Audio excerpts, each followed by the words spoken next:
그렇죠? 길었던 것이 새로운 의료기도에서는 줄여가지고 하나로 참여가 하나 되고요. 그 다음에 영습 및 입가에서 보면 성교의 그때까지는 입가기도에 지금의 우리가 하는 입가기도가 아니었어요. 맞죠? 한 30년 하신 분들은 기억나실 거예요. 그때는 그냥 입간할 때에 연도도 있어요. 지금의 의료기도 10편, 130편과 그 다음에 hul신기도 10편, 115편을 했어요. 근데 지금은 우리가 입간기도를 114, 115편으로 바뀐 거예요. 사실은 입간기도의 역사는 대단히 오래된 거는 아니라는 거죠.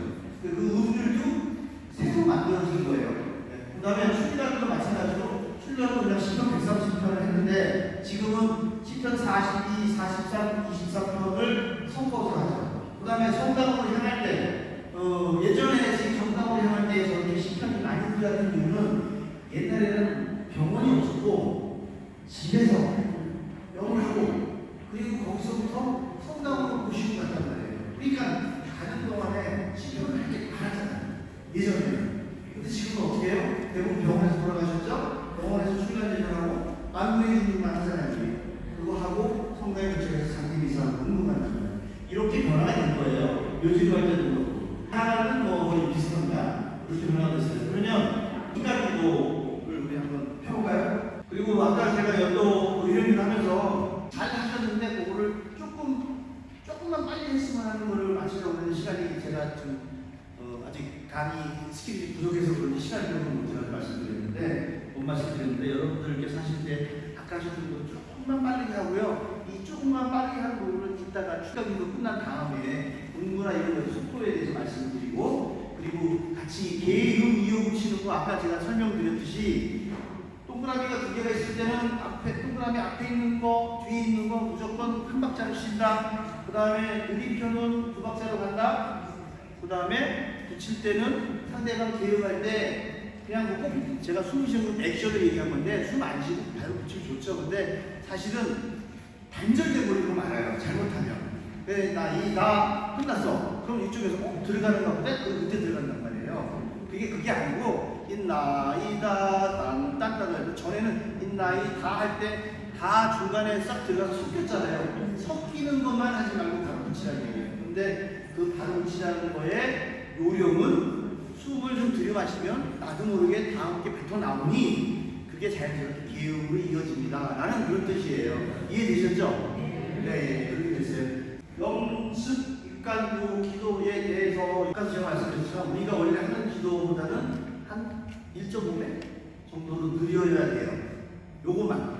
저는 교구 연령에서 하는 연도대회 심사 기준에 의한 것만 말씀드린 거예요. 그래서 좀 약간 느려야 된다는 점이 하나 있어요. 그리고 요즘에 예전에는 뭐 다들 우리 선배도 잘 아시겠지만 입간을 할 때에 사실은 고인을 수의를 입히기 전에 모시고 와서 이쪽 왼쪽에 있는 기도를 먼저 한 다음에 그리고 수의를 입히고 나서 간에 모시고 기도를 하잖아요. 근데 요즘은 어때요? 성조회사들이 그냥 유족하고 하기를 해서 머리까지 다 싸내기도 하고 그 다음에 어떤 분들은 그냥 머리는 놔두고 하기도 하고 대령을 하려고 작정한 팀들은 아예 그냥 싹 싸내놓은 다음에 다음 제대로 가려고 하는데 우리 저 연령회장님들하고 연령회원님들 특히 아셔야 될 거는 이렇습니다.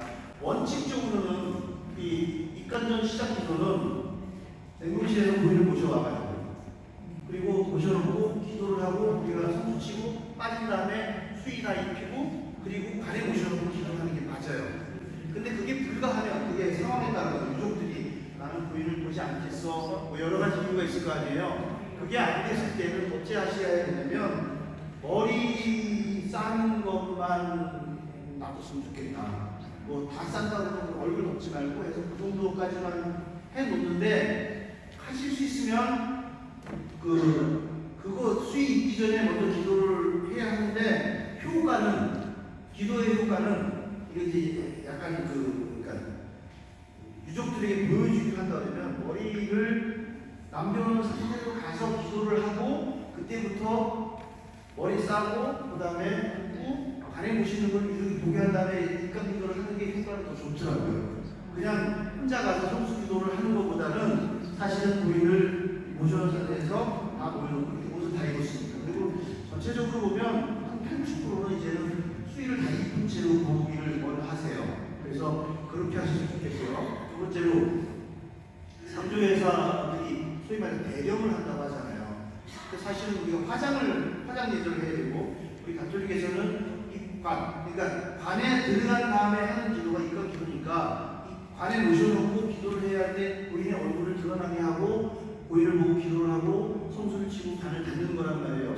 그런데 상조회사가 그 수의를 하나 더 팔아야 되잖아요.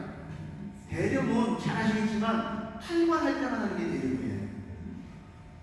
저 충청도 지방이나 저쪽으로 내려가면, 전라북도 쪽으로 내려가면 그 관을 탈관하는 그쪽에는 지형적으로 지능이 많고 이렇습니다. 그래서 고인을 그 돌관, 석관에다가 옮겨 모실 때에 관을 포개고 거기서 고인을 꺼내서 그걸 모셔야 되기 때문에 승관 한 매를 다 싸는 거예요. 소령 말고.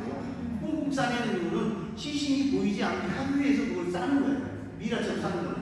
그거를 상조회사가 와가지고 소령에 유족들은 모르니까 이것도 해주고 저것도 해서 대령문에서 수의 하나 더 팔아먹는 거예요. 사실. 아무튼 그 가톨릭 장례에서 매장을 해서 탈관을 해야만이 대령일을 하는 거고요. 탈관을 하지 않는 거는 대령을 하면 안 되는 거예요.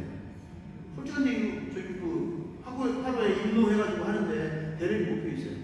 그다음 두 번째, 묵주를 저기 고인의 손에 드리는 그 묵주는 묵주에 달려있는 십자가가 수가 없는 나무 묵주를 꼭 하셔야 되겠지 않습니까? 그 화장을 했는데 예수님 형도 그냥 나올 수도 있어요. 쇠가 안 녹아서 그런 묵주도 있어요. 그러니까 묵주를 손에 쥐어줄 때는 나무 묵주인데 나무에, 그러니까 예를 들어서 그 나무에 아무것도 안 달려 있고 십자가 형상만 돼 있는 그런 묵주로 이렇게 보내드리는 걸로 하고요. 강적이면 그 묵주를 고인의 손에 쥐어드릴 때에 그것을 설명을 하면서 유족들에게, 유족의 상주나 이런 사람에게 너희 아버지 손에 쥐어질 이 묵주를 가지고 형제들이 돌아가면서 하나씩 바쳐 라고 권고해 주는 것도 필요합니다. 또 그냥 수입 입히는 그 봉사자들한테 묵주 여기 있습니다라고 주는 것보다는 이 묵주를 가지고 기도해. 내 일가까지 첫째 아들 오답 마치고 둘째 아들 오답 마치고 그렇게 하세요. 그냥 주지 말고 엄마 아버지 손에 쥐어주는 그 묵주를 가지고 유족들이 기도할 수 있게.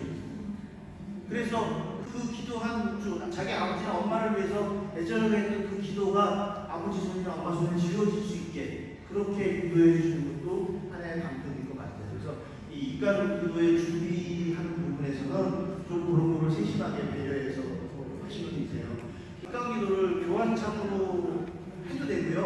보통 전체적인 그 느낌상으로 보면 입관이나 휴관이나 화장 예절 정도에는 저희 회장님이 그 계획 부분을 혼자 하시는 게 더 보기가 좋아요. 자칫 잘못하면 입관이나 휴관에서 음도 안 맞고 음이 다 아까처럼 높낮이가 안 맞는데 그냥 여러 명이 다 한꺼번에 하는 부분들은 유족의 그 느낌, 유족이 받는 여러 가지 감정에 의해서 혼란이 가중될 수 있기 때문에 꼭 약간 기술적인 측면에서 좀 잘하시는 분이 계획을 선창을 하시는 것이 조금 더 낫다고 생각을 합니다.